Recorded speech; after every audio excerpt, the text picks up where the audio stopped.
All right, there's a lovely picture of examples of Mediterranean diet. Oh, I should say I'm not a chef, but I do like to cook. So I've had to change some of the way I cook. And my daughter is now not quite 16, but when she was 12, she decided she wanted to be a vegetarian. So that also helped shift some of my cooking style. So I'm incorporating more of these whole grains that are high in protein and more of the legumes. So I'm cooking more with lentils and some of the quinoa grains that are higher in protein, and chickpeas, which I don't see there. Oh, here's some more sort of beans. So I made a pea soup yesterday. Of course, it doesn't quite taste the same without that ham bone simmering in it. But I made a good vegetarian broth. All right. This is just to let you know. So you've heard about the term antioxidant foods. So antioxidant food, we all have what we call oxidative stress. It's in our bodies. We are energy factories. So we have little mitochondria, which are the batteries of our cells. And just by the fact of energy transfer, every time I bend my muscle, there's energy transfer and so forth. And our mitochondria, there's a spin-off, sort of like your car having exhaust fumes. So oxidative stress, we all have it. And there's certain foods that reduce our oxidative stress. And what we call, other than the political left, you've heard of free radicals?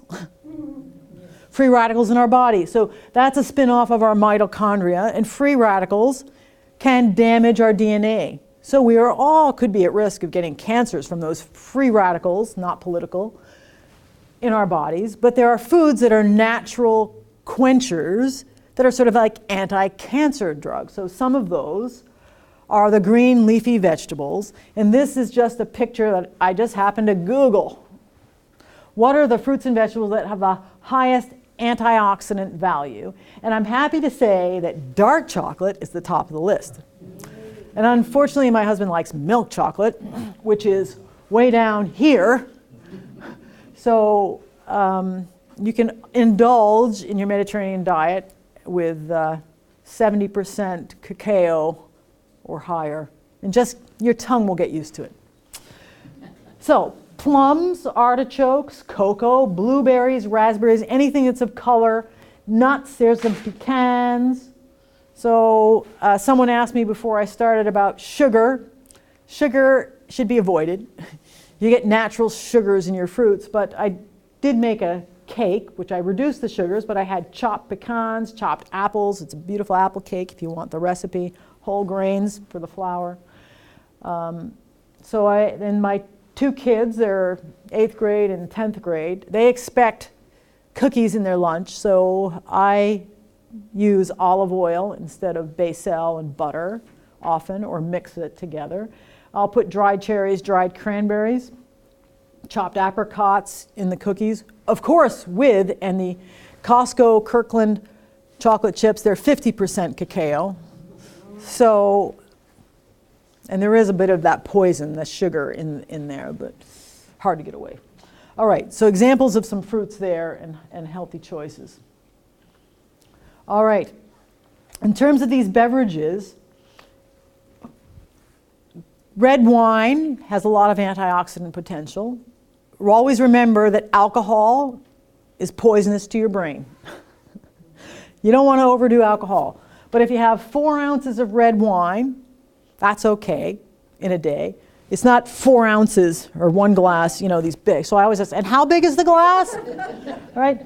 But you have to have 2 cups of black tea to make it the equivalent of the antioxidant potential in your glass of wine. You have to have 20 glasses of apple juice, plus you get all that sugar. You have to have 7 glasses of orange juice for the equivalent antioxidant potential.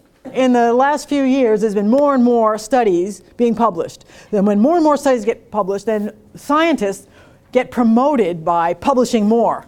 So instead of publishing your own original work, they make review articles of summarizing other people's work. But But that's helpful because then we can get an overview of what it says. So then once we get enough review articles published, then we have strong enough evidence to tell our patients and people like you, what are the guidelines? What do we really believe? So now this is the first guideline I've seen, and this was a new conference I've never heard of before when I did this search. And it was published in 2014, and this was in Britain, I believe. A group of experts came up, and they called it the International Consensus Conference in Nutrition and Brain. That's up your alley today. So here's the bottom line. You want to minimize the intake of saturated fats and trans fats.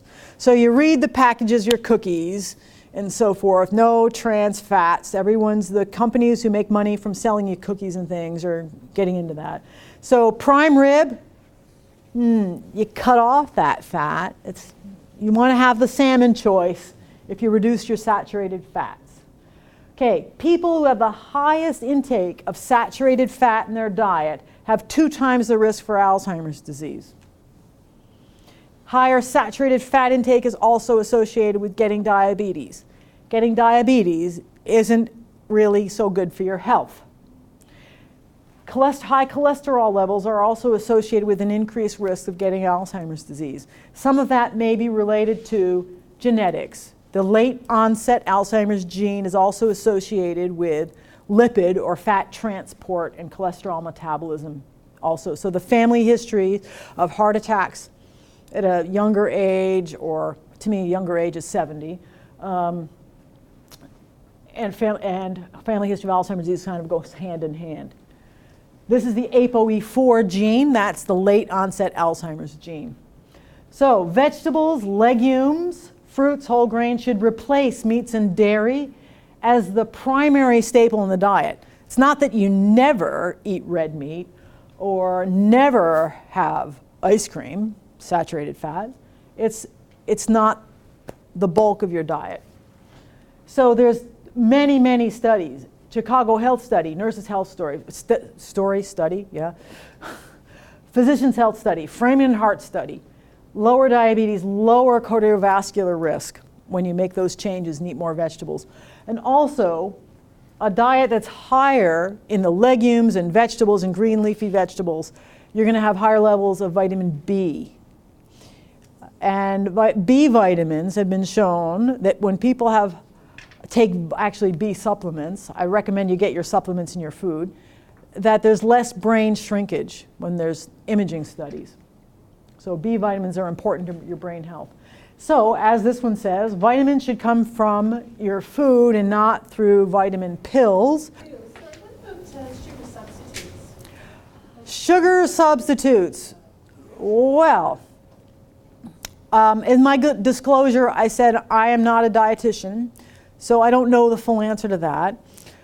I will say that if you're going to train your tongue to like sweet, it's probably not a good idea. Like aspartame. So when I was pregnant, I was at a conference, and a neurologist, we were having, it's conferences you have to eat and you smooze with your buddies. So I had a diet beverage, and the neurologist said to me, "You're pregnant. You shouldn't be drinking that diet beverage. It has aspartame in it. Aspartame lowers your seizure threshold. That can't be very good for the neurological system of your new infant." I'm like, oh, I didn't know that. So, so I don't know the full answer. The stevia one, I'd have to look. My first advanced degree was a master's degree in organic chemistry. So I would have to know what is the sugar that's involved in stevia, for example. Vitamin E is important, but you can get vitamin E from eating nuts. So I have a big bag of almonds in my desk drawer, and I basically eat nonstop during the day. So things that are rich in vitamin E, papayas, mangoes. Of course, I'm trying to have the 100-mile diet, so you can't get a papaya that's grown, a papaya or a mango grown in Canada. Avocados, that too, that's Mexican. And so studies have shown that people who have higher levels of vitamin E get less dementia. So let's see. I mentioned the B12 is essential. So vitamin B12 we have a lot of body stores of our B12. As we age, there's less acid production, and that can result in less efficient absorption of vitamin B12. And many of us have reflux, and then we're taking antacids, and that might reduce your absorption of B12 even further. And if you're diabetic and on a drug called metformin, that can impair B12 absorption. So it's not in your, and I bet you dollars to donuts that your family doctors don't know this and will tell you, oh, I checked it, I'll check it when you complain of memory troubles. No, have it checked if you're on those drugs.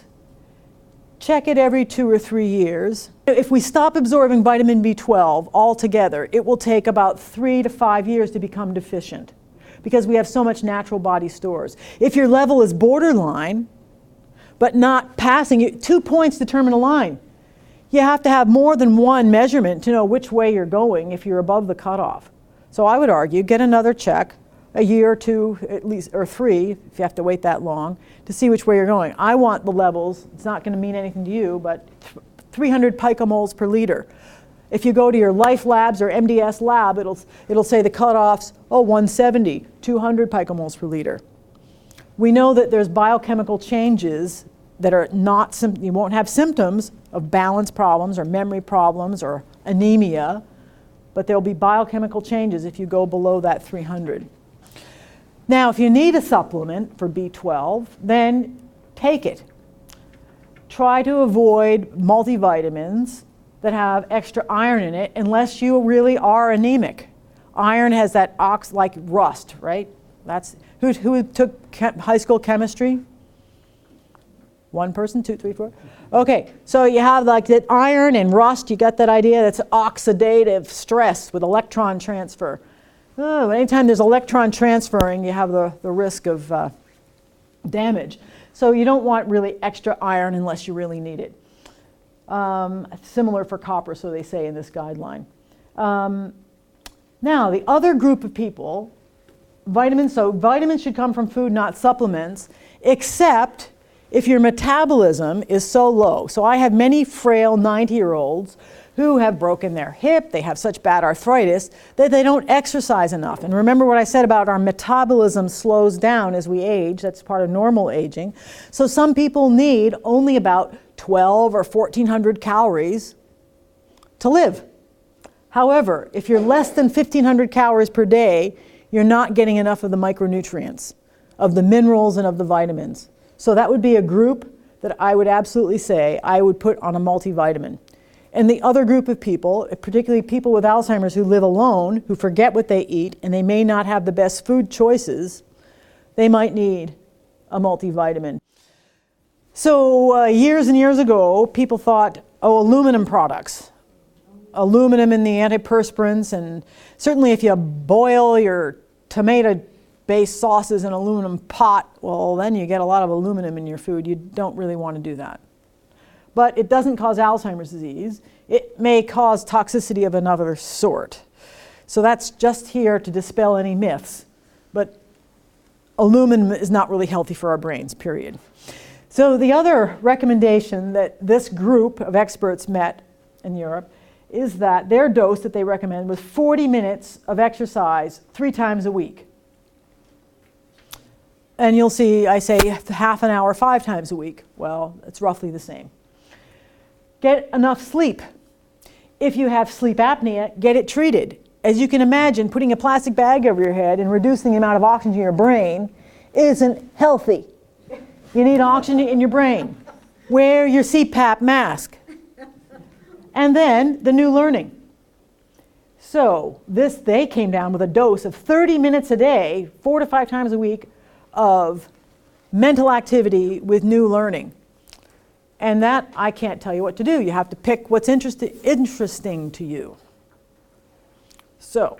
Would reading qualify? So, the question is, for the record of this project of being filmed today, does reading qualify? And reading does qualify to some degree. But I think it should be reading, and then make it even better, you have to tell someone about it. Because brain exercise, you have to have input and then you manipulate it and you have output. So I recommend a book club to then ratchet up the learning about that, because then you actually transform it. So new learning, you don't have to go and buy a posit science program. You don't have to go buy the Lumosity for your mental exercise. And we'll get to some of the next chapter here I'm going to get to. We'll talk about some brain exercise.